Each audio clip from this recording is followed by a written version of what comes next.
Bonjour. Vous êtes Emmanuel Bougette, proviseur du lycée français de Caracas. On sait que vous venez d'Algérie, un lycée francophone.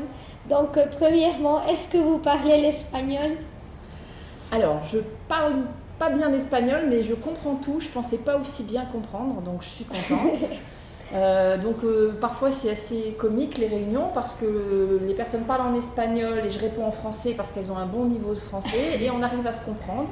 Mais j'espère pouvoir parler l'espagnol prochainement, en tout cas un peu mieux que ce que je fais. Mais j'hésite pas à parler et à me ridiculiser parfois pour progresser.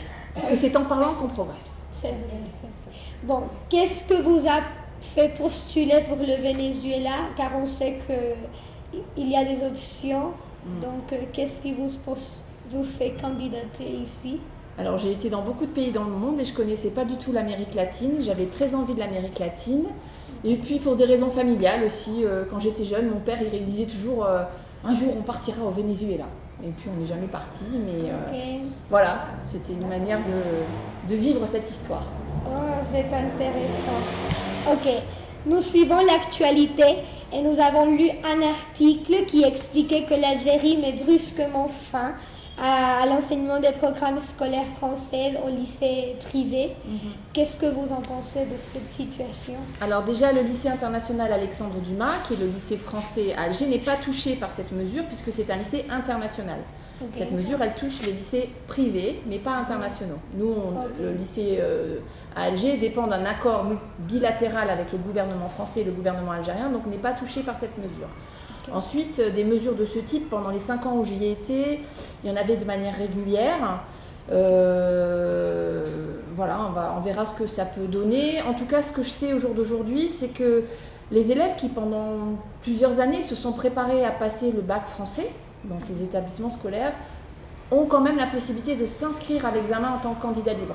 La grosse angoisse de ces élèves, c'était de s'être préparés pendant des années et de ne pas pouvoir passer l'examen qu'ils visaient.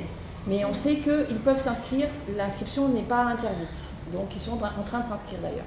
Ok. Quelle différence majeure constatez-vous avec le lycée français d'Alger? La taille. Il y avait 2000 élèves. Donc, non, ici c'est une taille humaine que j'apprécie beaucoup, mais plus un esprit familial, des élèves que j'ai déjà croisés, même si vous, je ne vous avais pas croisés, pour la plupart, je vous ai déjà croisés, je connais déjà vos prénoms, les professeurs tout de suite, enfin, et puis, du coup, ça facilite énormément beaucoup de mise en place d'activités, je trouve que j'apprécie cette dimension humaine. Ok. Afin d'éclairer les élèves, pouvez-vous nous préciser en quoi consistent vos fonctions de proviseur?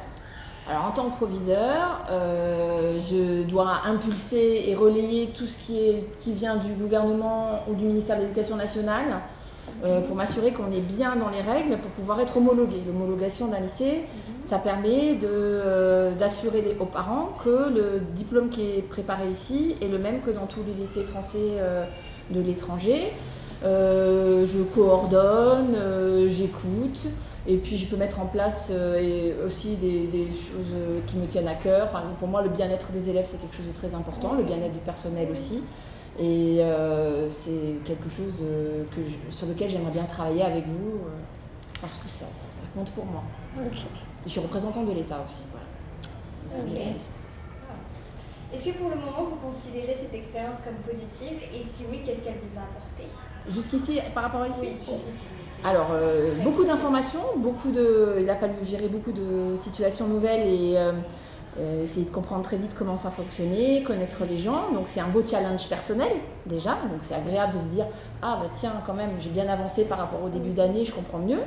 Et puis, non, mais je me sens bien et j'ai l'impression que j'arrive à m'adapter assez vite et que je prends du plaisir. C'est ce qui compte aussi. Bien-être des élèves, mais moi aussi, il faut que je prenne du plaisir. Sinon, ça va se ressentir. Vous avez plusieurs années d'expérience par rapport à ce métier. Donc, on voulait savoir pour vous quel est l'aspect primordial d'une proviseur. Les élèves. Mais mon cœur de métier, c'est les élèves. Et ça me fait plaisir que vous soyez dans mon bureau parce que c'est pour ça que j'ai choisi ce métier. C'est pour pour être avec les élèves, pour s'assurer que tout se passe bien, que tout soit dans de bonnes conditions pour qu'ils puissent apprendre et réussir. Voilà. C'est sûrement difficile de s'intégrer à une école qui a des idées en tête. Et donc, on voulait savoir comment s'est passée votre inclusion dans le personnel administratif et les projets prédéterminés du lycée. J'ai eu de la chance parce que j'arrive, le premier projet qui a eu lieu, c'est la semaine de Vivons la tolérance. Ça correspond tout à fait à mes valeurs et c'était clé en main. En fait, je suis arrivée, c'était déjà organisé par ce que j'appelle l'équipe Vivons la tolérance et c'était facile pour moi puisque ça correspond à ce que je prône, ce que j'aime. Donc c'était vraiment plutôt très pratique pour moi et très agréable. Voilà. Ensuite, en termes de l'administration, tout le monde a été très gentil avec moi et toujours là pour me donner des informations quand j'en ai besoin. Donc je ne suis pas dans une situation compliquée en fait. Et enfin, quels sont vos projets en tête? Alors, les projets en tête que j'ai déjà essayé de bien comprendre l'établissement parce qu'il y a effectivement beaucoup de choses qui diffèrent de l'établissement où j'étais avant. Donc, par exemple, je racontais l'autre jour que au lycée à Alger, c'est moi qui ai mis en place la cérémonie de graduation pour les élèves. Alors qu'ici, j'ai l'impression qu'elle m'échappe, que c'est les parents en fait qui déjà sont dessus depuis un moment, qui mettent beaucoup d'énergie. Et du coup, voilà, il faut que je trouve comment me positionner sur certaines choses comme ça qui sont complètement différentes. Donc, dans un premier temps, bien comprendre ce qui se passe.